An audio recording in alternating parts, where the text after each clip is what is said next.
Turiu omenyje, Danai, čia pokalbiai tęsiasi, bent jau pasak JAV prezidento Donaldo Trumpo, tačiau tuo pačiu metu Persijos įlankos valstybės yra puolamos. Iranas sėkmingai sulaikė Izraelį nuo smūgio savo remiamai grupuotei Beirute. Hormūzo sąsiauris vis dar iš esmės uždarytas dėl šios blokados. Kiek ilgai šie pokalbiai gali tęstis, jei tokia situacija vis dar išlieka? Na, akivaizdu, kad situacija yra nestabili, o nestabilioms situacijoms būdinga tai, kad galiausiai jos pasiekia lūžio tašką ir kažkas įvyksta. Be to, gamta nemėgsta nelogiškumo ir galiausiai absurdiška situacija susidurs su kokiu nors juodosios gulbės įvykiu, kuris viską pakeis. Bet kas tai galėtų būti, aš nežinau.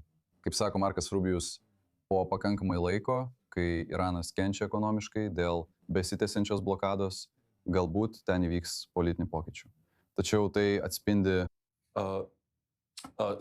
fundamentalų, labai gilų ir labai slogų strateginį realumą. Faktas, kad Jungtinės valstijos ir Izraelis pradėjo šį karą neturėdami nuoseklaus plano dėl neišvengiamo Hormūzo sąsiaurio uždarimo, yra tiesiog stulbinantis. Ir man tai yra viena didžiausių strateginių klaidų naujausioje karinės istorijos raidoje. Turiu omenyje, kad Napoleono žygis į Rusiją žiemą buvo problemiškas, o Irako invazija remiantis melagingais pretekstais buvo sunku pateisinti. Tačiau čia turėjom atvejį, kai CENTCOM žinojo, kad taip nutiks. Jie dešimtmečius tai modeliuodavo karo žaidimuose. Aš maniau, kai pradžioje palaikiau karą, kad buvo parengtas planas ir kad jie buvo labai įsitikinę, jog režimas žlugs per kelias dienas ar savaitės ir kad jie buvo kažką suderinę su IRGC kariuomenė ar kurdais.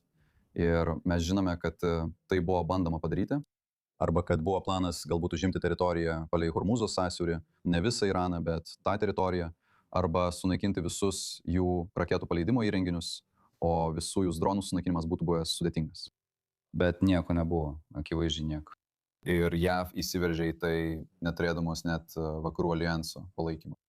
Jei tai būtų buvę daroma, tai bent jau turėjo būti daroma su NATO pasirengusiu mesti visas savo pajėgas prieš Iraną ir užtikrinant, kad Kinija bent jau liktų neutrali. Nieko iš to neįvyko. Taigi dabar, jei manytume, kad JAV nenori vėl pradėti karinių veiksmų, mažiausiai bloga išeitis, kurią matau, yra ne tik tęsti blokadą, bet ją sustiprinti iki visiškos jūros, sausumos ir oro blokados iš visų pusių ir embargo, kurį remtų vakarų šalys.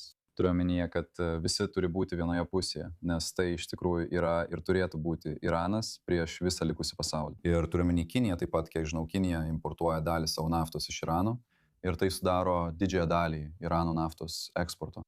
Tačiau jie nuo to nepriklauso ir nenori, kad tai tęstųsi ilgai.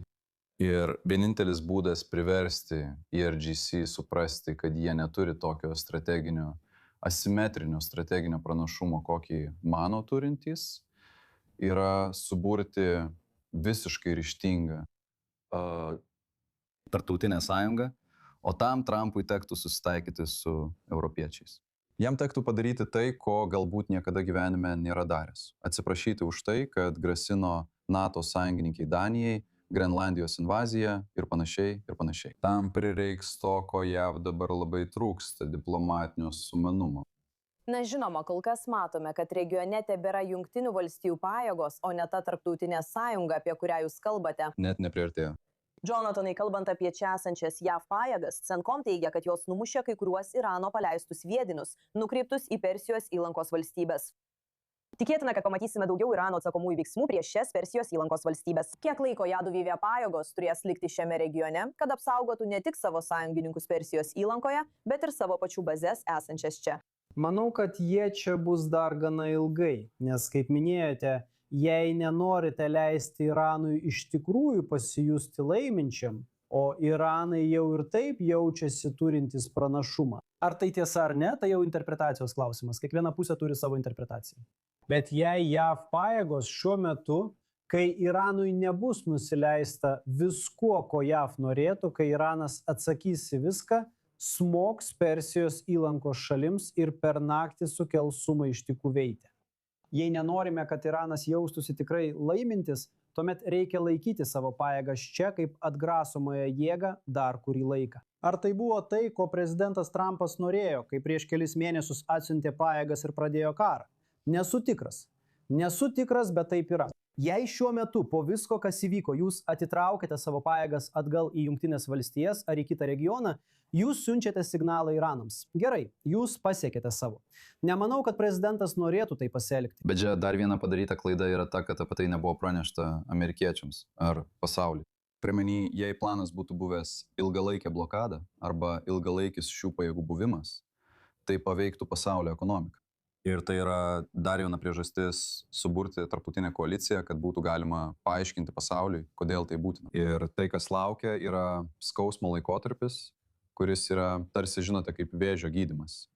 Ir nieko iš to nebuvo padaryta. Karas vos tik prasidėjęs tapo nepopuliarus, nes nebuvo paaiškintas.